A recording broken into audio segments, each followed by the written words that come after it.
hear about these motherfuckers. It's time to go. All I want to do is fucking eat. We're not practicing to beat somebody. We're practicing to beat everybody. Nowhere to run and nowhere to hide for 4 quarters. They got to see us in our house for 4 quarters. They got to look us in the eye for 4. This is about us and our family and our house. This is about us. This is our mentality. We ain't backing down. We ain't running. Set a tone, send a message. This is our house. Physical toughness wins in football now. And if you in this room, you got it. And if you come in here, you better believe in it. Because this physical toughness, it's what makes the difference. Elite focus. That's all I do to the guy across from me. I'm fixing to whip his ass. Not in my box. Not today. It's about us. It's about our family. We attack. You take that helmet and you strike them. And you strike them and you strike them. That's how you get respect. Now I am going to pick shit out of them. Physically, I want to break them. Oh, friends, welcome back in. Now, I have to ask you a question to start this week off. When you hear Kirby say those things, the very same words that he gives to his players before they take the field, do you get fired up? Do you get excited? Do you believe what he's saying? It's about us. It's about what we do. It's about how we go about our business. As he famously said, we will not be hunted at the University of Georgia. I can promise you that. And I think he means it. I think he means it. I think the players buy into it and believe it. And that is how we're going to start this week's conversation. Were any of you ever Boy Scouts or Girl Scouts growing up? More, even if you weren't, do you think that the idea of preparedness is a good idea? Now, in a previous life, well, throughout my entire life, I've been a big proponent of personal preparedness. And in a previous life, I have worked as a consultant in the personal preparedness area. I've written a book about it or 2.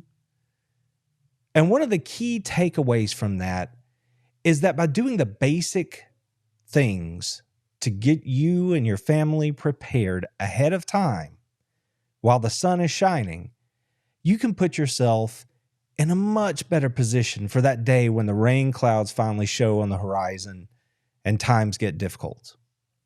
A little bit of work on the front end means so much more on the back end. It's not hard, it's not difficult, but it takes discipline. It takes dedication. It takes forethought. It takes belief that what you're doing is not wasting your resources now that you could be spending on something, dare I say, more frivolous, more fun. No, you believe that if you're making that investment now to be prepared, it's going to pay off later. Having lived that life, having still lived that life, that's how I view what's going on with the University of Georgia right now. This season, coming on the heels of back-to-back national championships where they are the reigning national champions. This season has been trying, but it hasn't been necessarily any more trying than past seasons. It's just trying in a different kind of way. And this year it feels like the way that this team is being tested is through the injury bug. Started all the way back in the spring. It's been a constant headline for this Georgia Bulldog team through the summer, through the early part of the year. We've missed key starters for large chunks of time, and they just kept rolling. Here we are. We find ourselves at the midpoint of the 2023 season. We're in our bye week. 7 games have been played on the ledger. The Dogs are a perfect 7-0, 4-0 inside the conference. If we allow ourselves to peer over the horizon, what's in front of us is challenging, to say the least. 4 out of the next 5 games that the Dogs are going to play, they're going to take the field against opponents that are ranked in the top 25. There's probably going to be at least one top 10 matchup among those. So all that wasted breath, all in the offseason, continuing to this day about Georgia's schedule, all of that talk is going to evaporate because that will not be the Dogs' reality on the other side of this bye week. Now, of course, the coaches and the players, some of us fans have never viewed it that way. We viewed it as a challenging schedule. You play who's in front of you. It doesn't matter. If you're good enough, you'll beat them. You will advance. But it's one of those things where it's noise. You just can't get away from it. They haven't played anybody. Well, that's about to change. That's about to change, and it's going to change in a big way. And if we allow ourselves to look, before I speed down the road, let's just take stock of where we are right now. Okay? 7-0, 4-0 inside the conference. Georgia has won 24 consecutive football games. They've tied a school record, 23 consecutive regular season SEC victories. They extended their school record for consecutive regular season wins to 34, which is the best in all of college football. To put a cherry on top, they've won 40 out of their last 41 games. That's incredible. And they have 2 national championships and 1 Southeastern Conference championship to show for it. Just let that roll over you. These are the glory days, friends. I may never live to see another stretch like we're in right now. I want to take time to appreciate what that is. But if you're not paying attention, it would be easy to get distracted and let people beat down the accomplishments of this football team. But that's not what we're going to do tonight. Nope. Another week, another AP poll, the Dogs are on top again. That's 18 consecutive weeks at number 1 in the AP poll. Regardless of who they played, and I've pointed this out all week, if you follow what I'm doing, if you follow my work, Georgia, through 7 games, is the only team in the country to have a top 10 ranking in total offense and a top 10 ranking in total defense. The only squad across the country that can say that.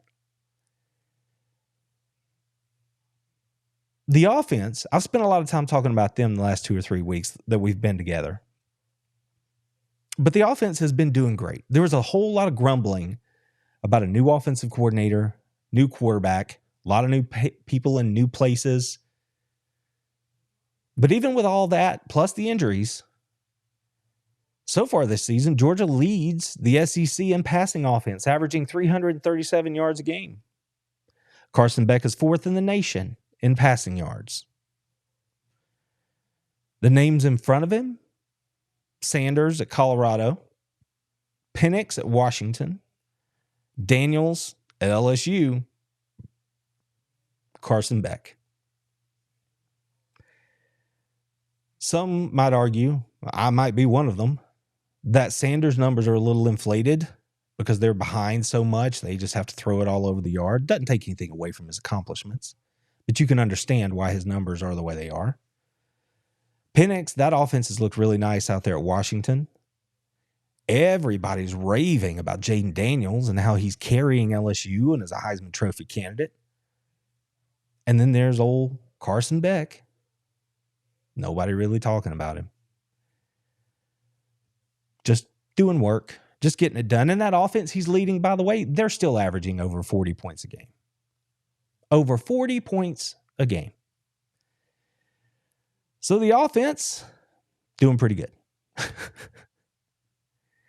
The defense, though, I mean, let's take a second and talk about that. Now, there are some areas, and I've called myself out this week. Well, not called myself out, but I've had to reevaluate my take on the defense so far this season, because coming into the season, I had said that I thought this squad might end up rivaling the 21 defense in terms of statistics, just speaking statistically. And they're not bad.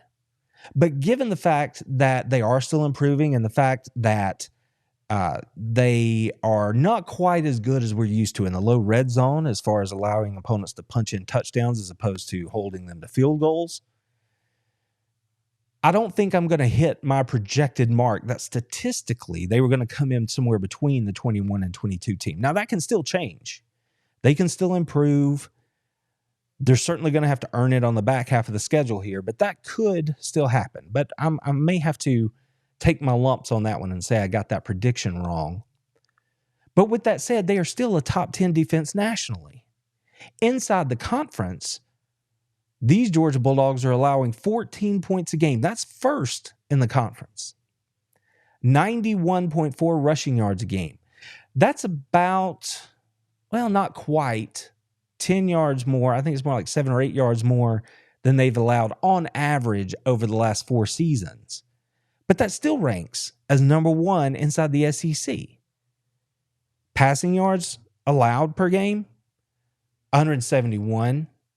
That ranks first inside the SEC defensively. They're allowing 263 yards per game on average. Yep, that's first inside the SEC. 9 interceptions. That's first inside the SEC. Third down conversion rate. They're allowing the opposing team to pick up the first down on third down just 23.6% of the time. That's first in the SEC. Passes defensed, first with 38. Explosive plays given up of 20 plus yards, 15. That's first inside the SEC. So as much as I might want to furrow my brow and say we're not as good as we have been, or, any varying take on that you might want to offer, this is a very good defense. The offense is getting it done. So when we look at where we are this far into the season, our Dogs are getting it done.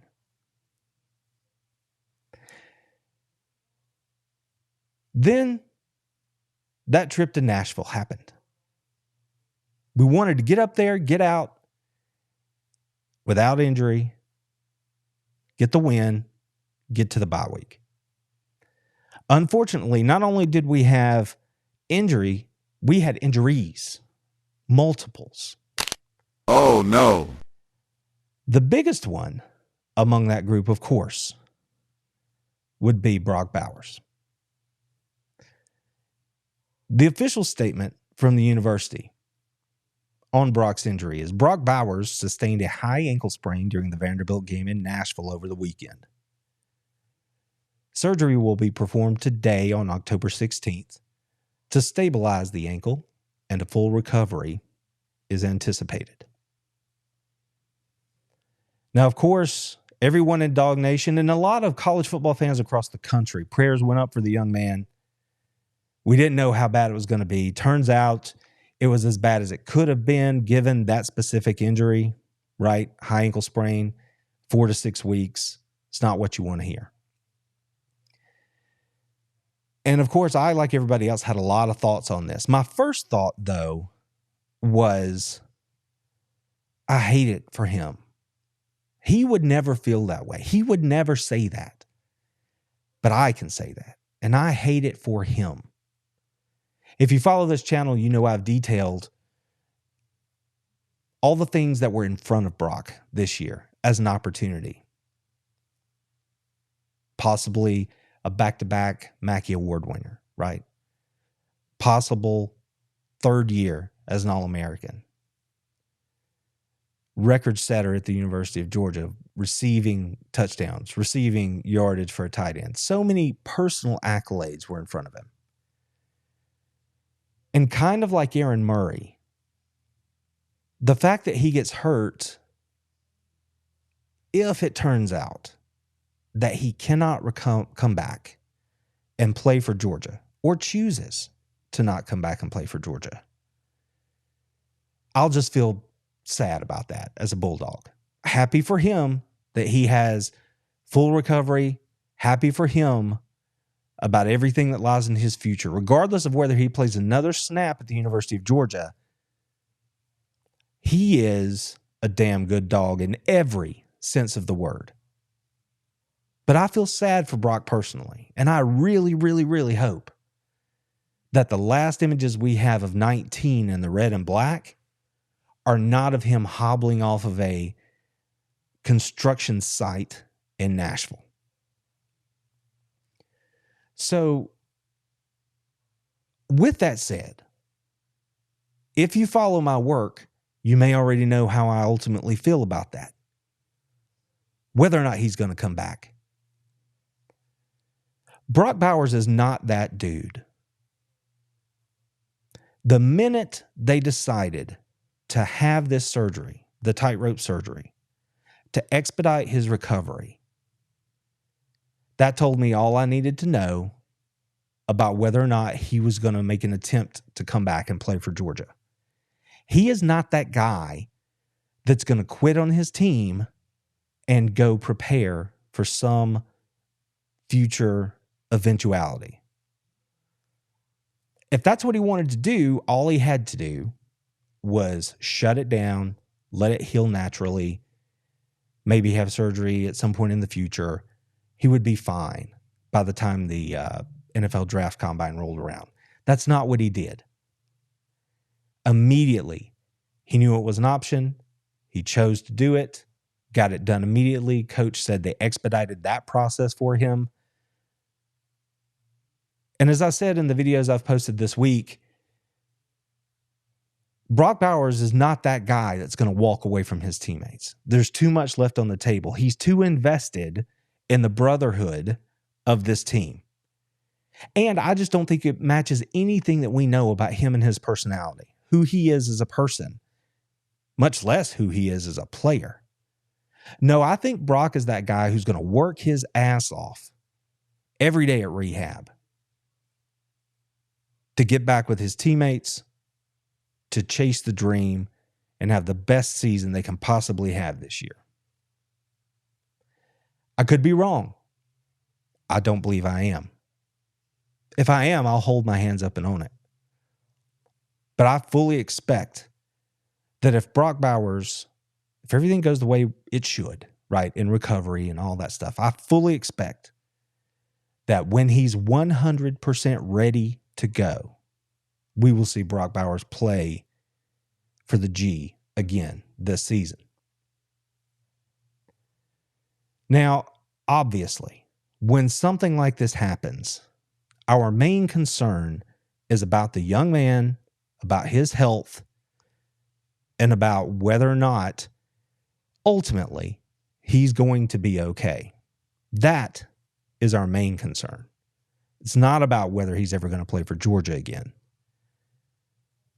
And I'm going to get right back to that point here because there's more to say about what his injury means in relation to where we are about this season and his place in the Georgia history books. But our first thought is about Brock. And I was pleased to hear Coach Kirby Smart step to the podium and share a little bit of behind the scenes news about how Brock is doing, who he is, and how he's feeling right now. Brock Bowers is great.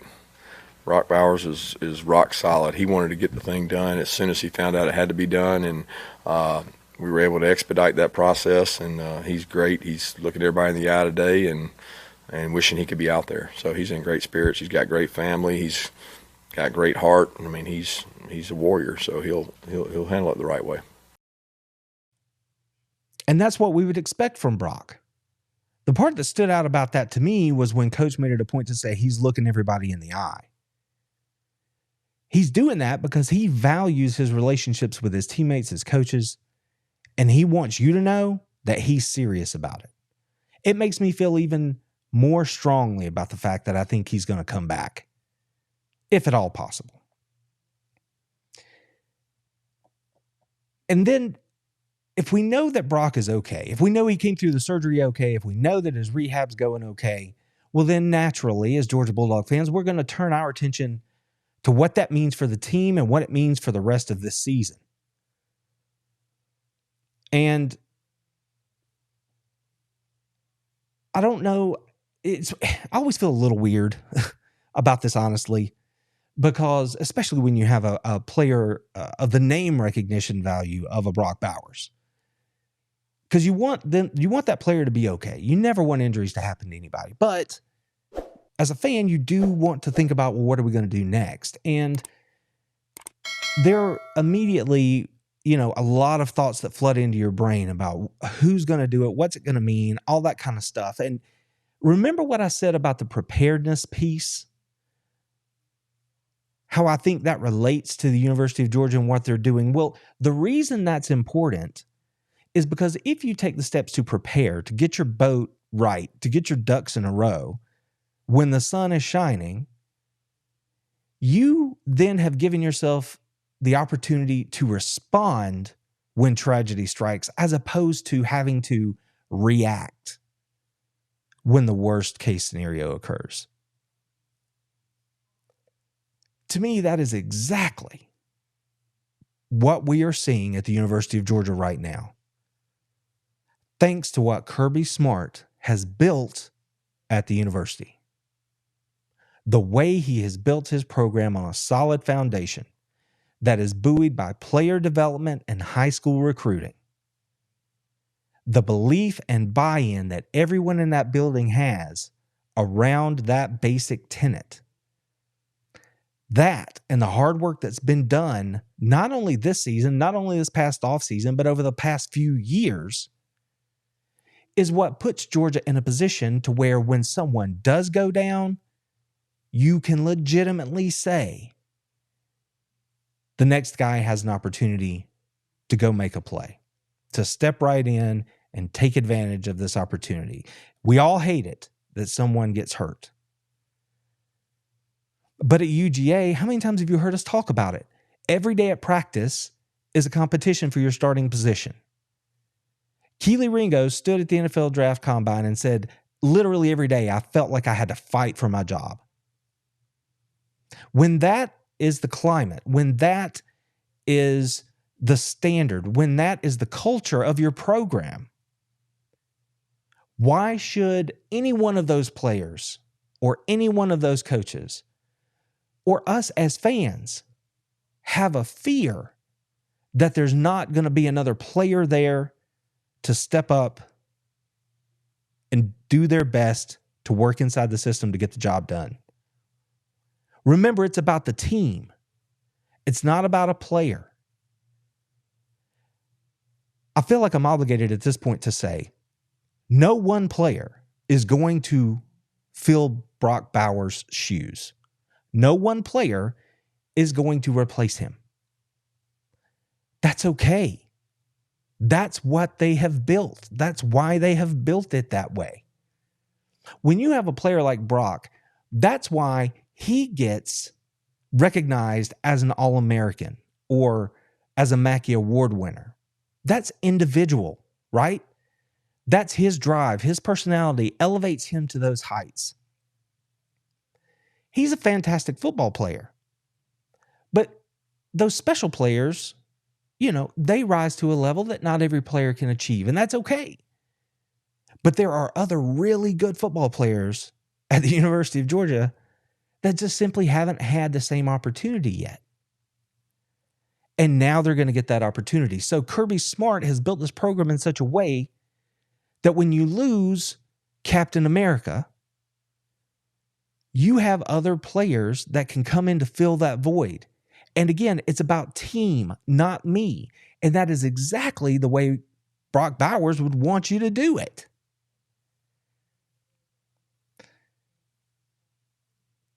It makes me feel really, really good. I know that sounds weird. But if you actually believe in what it is Kirby Smart's doing, if you actually buy into the philosophy that he promotes, then take a deep breath and think about what I'm saying. It's not a player It's a team. It's not a play. It's a scheme. It's not an offense. It's complementary football. All of those things that the University of Georgia says that they are about. Well, right now, they have an opportunity to show and prove to everyone that they are exactly who they say they are. Resilient, as if they haven't shown it already this season through all the injuries and things that they've had to deal with.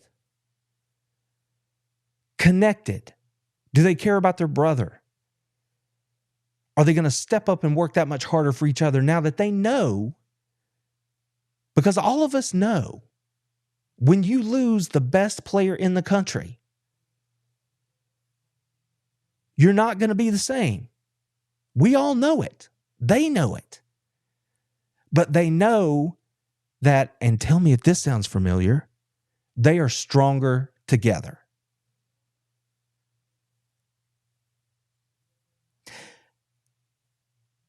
Deep and talented. We all think that's what Georgia is. Now they have an opportunity to go out and prove it. Think of that tremendous opportunity that's in front of every one of those players. Think about the other side of this. Think about 4 weeks ahead. I generally don't ask you to look ahead. Right now, I'm saying that. Look ahead. Give yourself a month. Look into the future. If you look up and the Dogs are back home Sunday morning and they have managed to win all the games that they play between now and then. Missouri, Florida, then Missouri, Ole Miss, Tennessee. Think about what that's going to mean. I've already told you those teams are going to be ranked. One of them is going to be a top 10 matchup probably, at least one of them.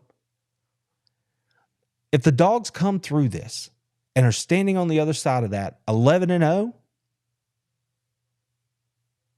think about what that's going to feel like. That right there is enough to get me fired up to want to go get the work done. I'm not even, running a play. Imagine how those young men feel. Imagine how that coaching staff feels. How many times have you heard a player or a coach say, the reason I come to the University of Georgia is to play in big games for big moments, to be challenged? Well, here you go, friends. Everybody's All-American has to take a seat for a minute. Godspeed on his recovery. But look at the opportunity that's in front of you. I mean, the possibilities are truly endless, both on an individual level for these players and coaches, but also for this team. Because if they do that, if they go through that stretch undefeated, they will have locked up the SEC East. Again, they'll be headed back to Atlanta to play for a conference title.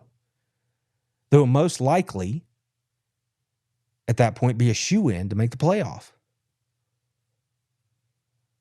Man, what an opportunity. I don't know about you. I'm not scared about it, though.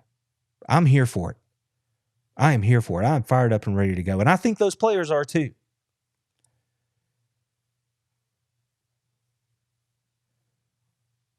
Now, before I walk on down the road a little bit, Kirby agrees with me. Check it out. I talked to the team about, coached football 25 years, and every year you have different challenges. And this year is no different than any other year. The challenges are only different. And so one of our big key DNA traits is resiliency. So this team has been extremely resilient. I 100% confidence they'll be resilient. And, if they think that one guy is going to replace Brock Bowers, they're wrong. And if anybody thinks they got to be Superman, they don't need to be on our team because they'll be disappointed Superman is not real. He's dead. He's not alive. So like he's not real. So you can't try to be that guy. So there's no player that we're asking to step up and do more than you can. That's a collective effort. Every player is going to do more. That includes defense, getting turnovers, special teams getting better field position, other guys' opportunities to touch the ball and make the most of it. Oh, I love it. It gets me fired up. I can't help it. I'm actually really excited about it. I know that seems contradictory, but I am. That's what the game is about. It's football. Players get hurt. You have to have the mindset that you're going to go tackle that new challenge. You're going to go climb that mountain. I'm just over here cheering and encouraging you to be grateful for that opportunity. I am.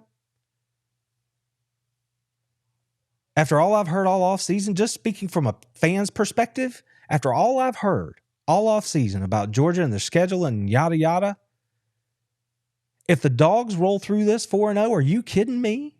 You can't tell me anything already. Let them run through this streak 4-0 without the best player in the country. Let that happen. And then see if anybody's going to be able to say anything to me. Nope. I mean, I'm just saying. Not that any of that matters.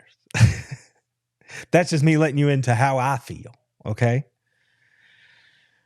I mean, we talked about how talented this team is, how talented we believe they are, how deep we believe they are. Think about the offseason. All we heard was how explosive the offense was going to be because of one of the deepest wide receiving core this team has ever seen.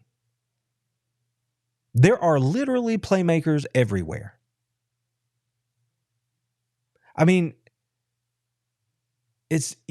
you really can pick your poison. And when you have Captain America, he's your first choice, okay? But when he's not there, that doesn't mean that your offense just evaporates. Nothing about this team tells us that's going to happen. Nothing. Ra Thomas, Dominic Lovett, Marcus Rosemy-Jacksaint, Ladd McConkey,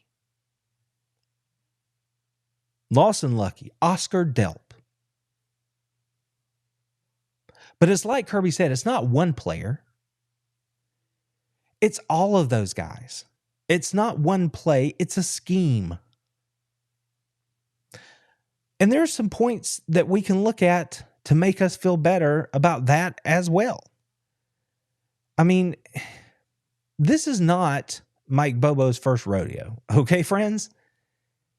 Think back to when he was here before. He had to navigate Georgia's offense when he was without some names you're probably going to remember for very long stretches of time. How about A.J. Green? Ring a bell? He missed 4 games in 2010. You know what happened? Aaron Murray said, I'm going to throw it to this guy named Chris Durham. We're still going to move the ball. We're still going to score. What about Todd Gurley? There were a couple of times that they didn't have Todd, right? 3 games in 2013. How about J.J. Green and Brendan Douglas? Remember those dudes? Not to mention Keith Marshall. 2014, Todd Gurley. Some fellow by the name of Nick Chubb showed up. He has experience, Bobo has experience losing his star player, then taking what he has and putting them in position to make plays. That's what good play callers do. That's what good offensive coordinators do. So when you think of it that way, it gives us even more reason to feel really, really good about where we are right now. Could we be better? Yep. But this is not a perfect world. Things don't always break our way. And we find ourselves right here where we are. Let them know, Kirby. He's not in a bigger role. He's in the same role he was in, which is to help our team. I don't believe that for 1 second that he's in a bigger role. The plays that you design, guys, I think y'all think of them as Brock plays. There are a lot of positions that can be in those spots. Delp could be in those spots. Dom could be in those spots. Dylan Bell could be in those spots. Marcus Roseby can be in those spots. Our offense is not built around like one person doing one thing. It's built around plug in, and you can do it in 10 personnel. You can do it in 11 personnel. You can do it in 13 personnel. And I think every offense that's a good offense is that way, because if you limit yourself to just one player, then, I mean, we've had scenarios and catastrophe plans that are like, what if this happens in a game? What is our answer? We went immediately to that answer and said, these are the things we have to do. So I'm not going that route on the Oscar Delp thing, because Oscar Delp's got to do what he's always done, is play as hard as he can and play winning football. And there you have it. Kirby was talking about Oscar Delp in particular, whether or not he was going to have a bigger role. But essentially, he was saying exactly what I've been saying, right? There are other people there. It's not one guy. There's no bigger role. You go play the role of your position to the best of your ability. And we, as a team, are going to overcome this.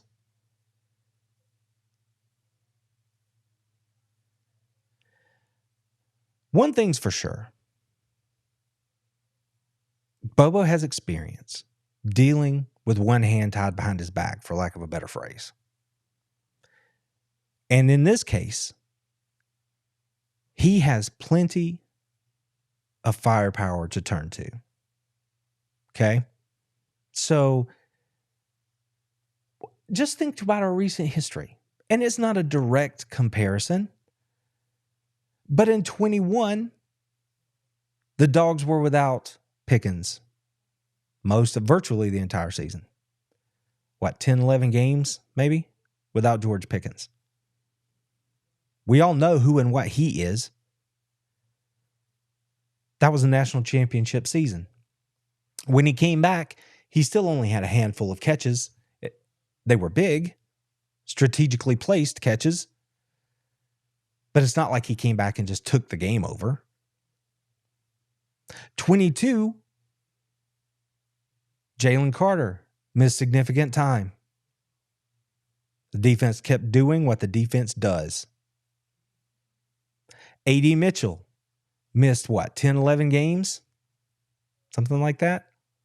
The Dogs' best receiver, pretty much gone. National championship season.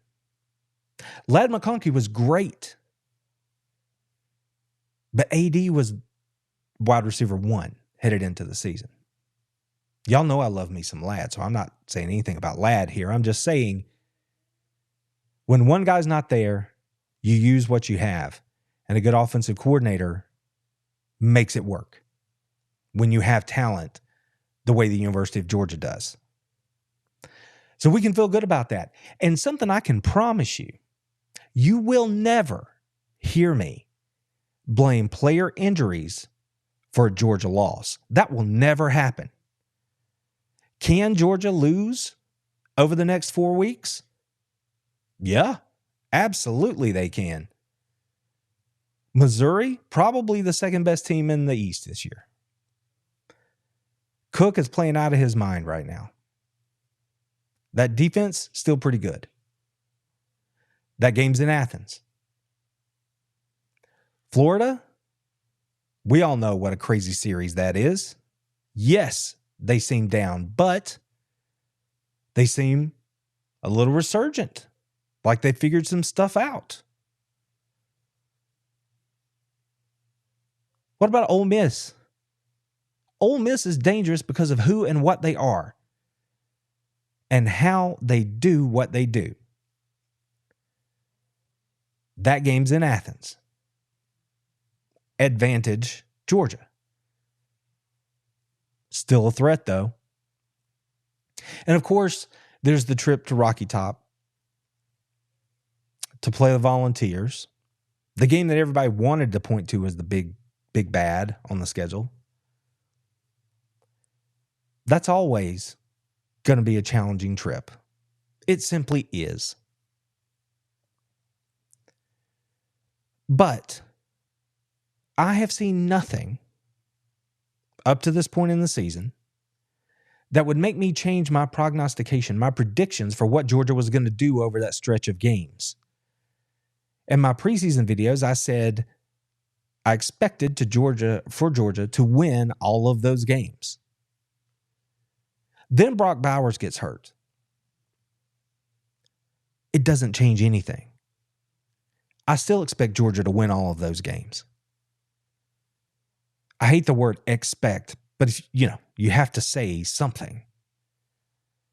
I'm trying to give reverence and respect to those games. I just told you. Can they beat Georgia? Yes. But I think Georgia's better, even without Captain America. Which speaks directly to what Kirby has built in Athens. I see this season playing out the same way right now as I saw it before Brock's injury. That is a wonderful feeling, if I'm being completely honest with you. I mean, nobody would like to think about that, right? You don't want to think about your favorite players getting hurt. But like I said, this is football. It's a bang-em-up game. Things happen. And now this team has to deal with it. So ultimately, I think I'm saying through 7 weeks, I'm really, really pleased with this Georgia football team because I know that they are improving, they are growing, they are evolving. If they continue to do that, and I have no reason to suspect that they won't, then I expect Georgia to continue about their business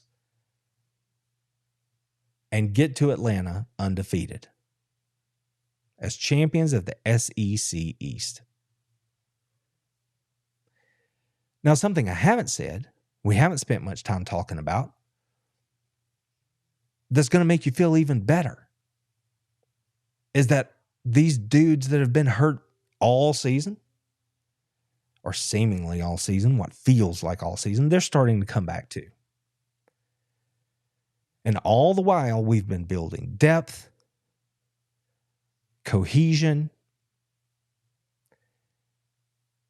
and you can feel what this team is becoming as we move deeper into October and then into November, where a lot of big decisions are going to show themselves to us. We're going to learn a lot over the next 4 weeks. Like I said, I'm here for it. I am here for it. These are going to be good games. They're going to be exciting. And we're going to get to watch the evolution of this team as they grow and heading on towards bigger and better things. I want to thank you all for being here with me. I want to thank you all for listening in. Make it a point to come back and see us. This has been the How About That Dogs cast on the bye week here in the middle of the season. Until next time, go Dogs. Told them, how about them fucking dogs? That's what I told them.